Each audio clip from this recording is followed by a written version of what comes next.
Нека си признаем.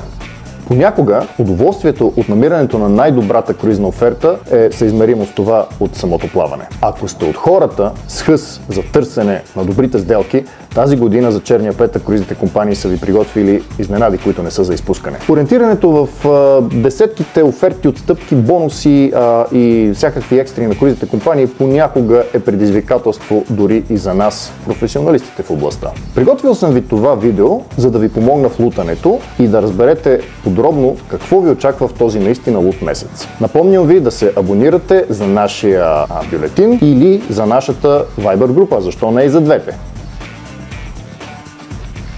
При круизите обикновено траят от около една седмица до цял месец. Очакваме първите оферти да дойдат буквално в идните дни, ще продължат в общия случай до към 29 ноември, когато е самия черен петък, но има и такива, които ще бъдат продължени и още няколко дни до началото на декември. Важно, въпреки че промоцията за черен петък на всяка круизна компания трае най-малко една седмица, логично е, че най-атрактивните оферти ще се изчерпат най-бързо. Затова не губете време.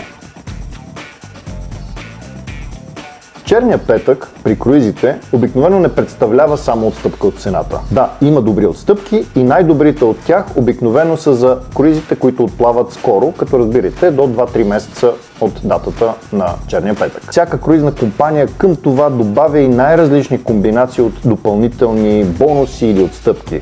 Може втория пътник да е намален, може децата да пътуват безплатно, all-inclusive пакети напитки или пък ще ви подарят някакви пари, които да си ги харчите обаче на борда, като тези суми понякога достигат до $800 за каюта, което е доста добре. Нещо важно, не се притеснявайте за финансите си. Част от бонусите при круизните компании по време на черен петък са и силно намалени депозити, които е необходимо да платите, за да запазите своята резервация.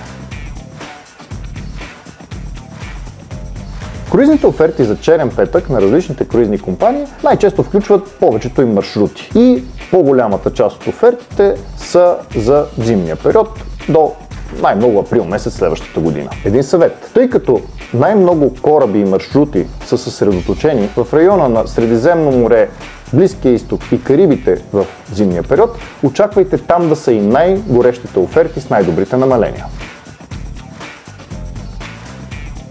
Ние от Cruise It сме тук, за да ви помогнем да навигирате най-добре в морето от оферти за черен петък. А пък после нашите консултанти в цели 11 офиса ще ви помогнат да си изберете това, което най-много пасва на вашите желания. И не забравяйте да се абонирате за нашите информационни канали, за да получавате всички отстъпки и новини на време. А сега аз бягам да подготвим офертите.